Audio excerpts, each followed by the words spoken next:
La mythologie égyptienne est un ensemble de croyances, de dieux et de mythes qui ont façonné l'ancienne Égypte pendant des millénaires. Elle est centrée sur un panthéon de dieux puissants, chacun représentant différents aspects de la vie, de la nature et de l'au-delà. Ces dieux étaient souvent représentés avec des caractéristiques humaines ou animales, et la mythologie égyptienne était imprégnée de récits de création, de conflits divins et de cycles de vie et de mort. Une croyance centrale était l'idée d'une vie après la mort où les Égyptiens pensaient à une existence éternelle dans l'au-delà, guidée par les rituels complexes des cultes funéraires et avec des cérémonies d'embaumement. Les hiéroglyphes étaient utilisés pour préserver ces mythes et rituels dans les temples, les tombes et les écrits sacrés. L'ensemble de cette mythologie a laissé un héritage durable, influençant l'art, l'architecture et la culture dans l'Égypte ancienne, continuant à fasciner et inspirer les gens du monde entier jusqu'à nos jours. Partons à la rencontre des principaux dieux dans la mythologie égyptienne.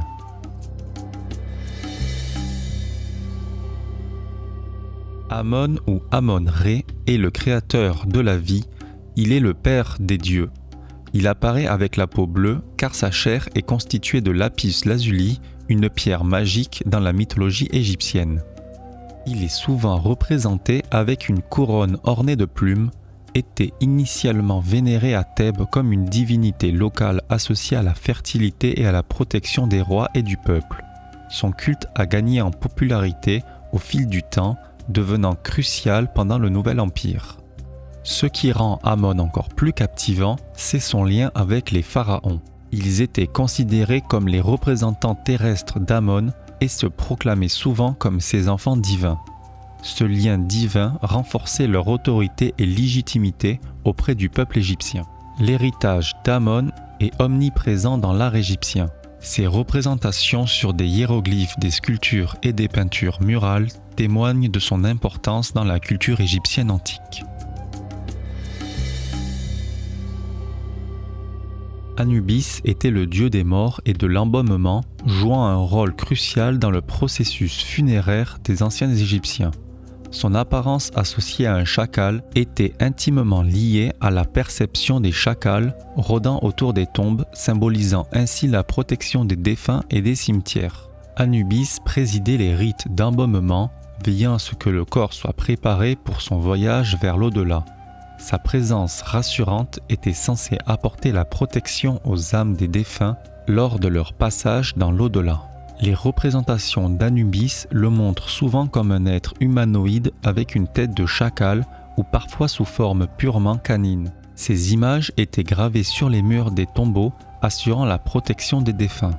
Son rôle était si crucial qu'il était associé à la pesée du cœur des défunts lors du jugement post-mortem. Selon la croyance égyptienne, le cœur du défunt était pesé contre la plume de Mahat, la déesse de l'ordre et de l'équilibre. Si le cœur était plus léger, l'âme était autorisée à accéder à l'au-delà, sinon elle était dévorée par Amit, la dévoreuse des morts.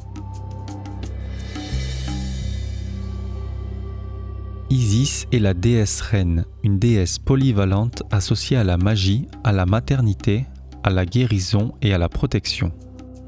Osiris, qui est son frère et son époux, est tué par leur frère aîné jaloux, Seth, qui l'a disloqué en morceaux.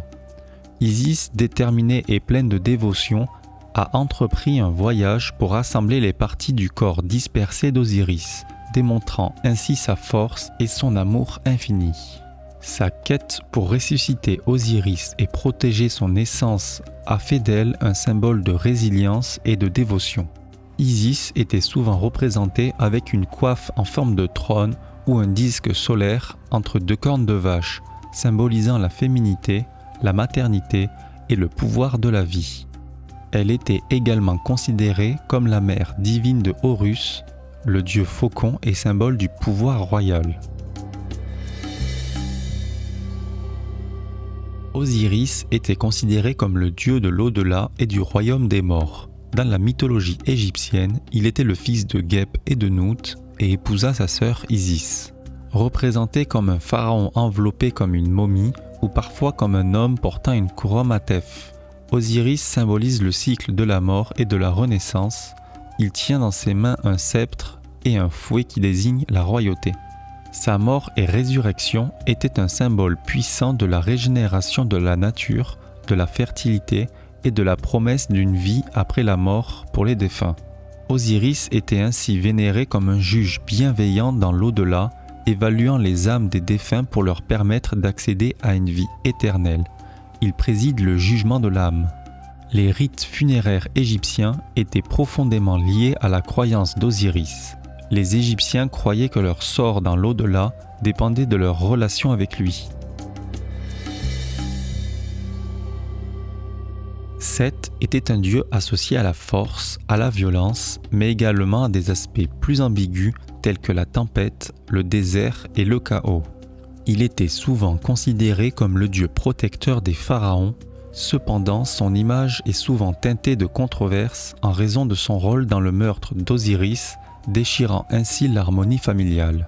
Dans la légende, Seth, jaloux du statut d'Osiris, a orchestré son meurtre, semant ainsi le chaos et la tragédie. Cette rivalité a conduit à des confrontations prolongées entre Seth et Horus, le fils d'Osiris et Isis, qui cherchait à venger son père.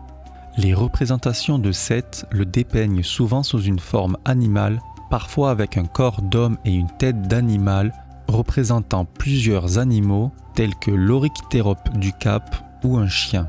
Cela représente sa nature complexe et imprévisible. Son rôle dans la mythologie égyptienne est ambigu, souvent dépeint comme un dieu perturbateur, mais parfois également comme un protecteur ou un gardien des frontières.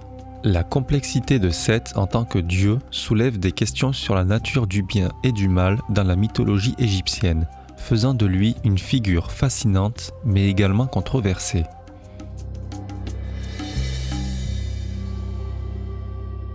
Ré ou Ra était le dieu solaire suprême, créateur du monde et symbole de la chaleur, de la lumière et de la vie.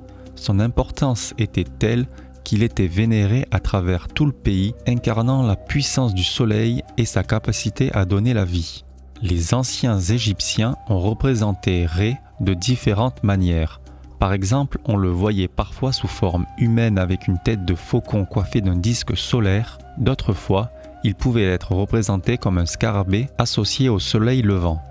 Certains pharaons étaient considérés comme ses enfants divins, renforçant leur autorité en tant que chef choisi par le dieu du soleil lui-même. Son culte était répandu et ses temples, comme celui d'Héliopolis, étaient des centres de dévotion et de célébration où les prêtres honoraient Ré avec des rites complexes et des hymnes. Son influence s'étendait également à la vie après la mort. Les Égyptiens croyaient que les âmes des défunts voyageaient avec Ré à travers les royaumes célestes pour accéder à l'au-delà, illustrant ainsi sa puissance sur le destin des âmes.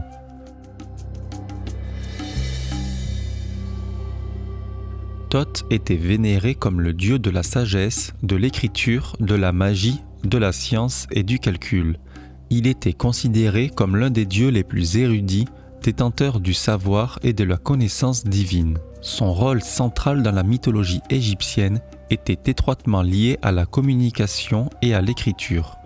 Thoth était souvent représenté avec la tête d'un ibis, dans certains cas un babouin, symbolisant la connexion entre la sagesse et les activités intellectuelles. Thoth était le patron des scribes, enseignant aux humains l'art de l'écriture et des sciences. On le considérait comme l'inventeur des hiéroglyphes, attribuant ainsi aux Égyptiens la capacité d'enregistrer leur histoire, leurs croyances et leurs connaissances. Sa sagesse s'étendait également à la magie et à la science. Il était considéré comme un maître des arts magiques, utilisant ses connaissances pour aider les dieux et les humains et même pour influencer leur destinée. Thoth était également associé à la justice et à l'équilibre. On le voyait souvent comme le scribe des dieux, enregistrant les actions humaines pour le jugement final dans l'au-delà. Merci d'avoir regardé cette vidéo. N'hésitez pas à vous abonner et à laisser un like. Dites-moi en commentaire quelle mythologie vous aimeriez voir.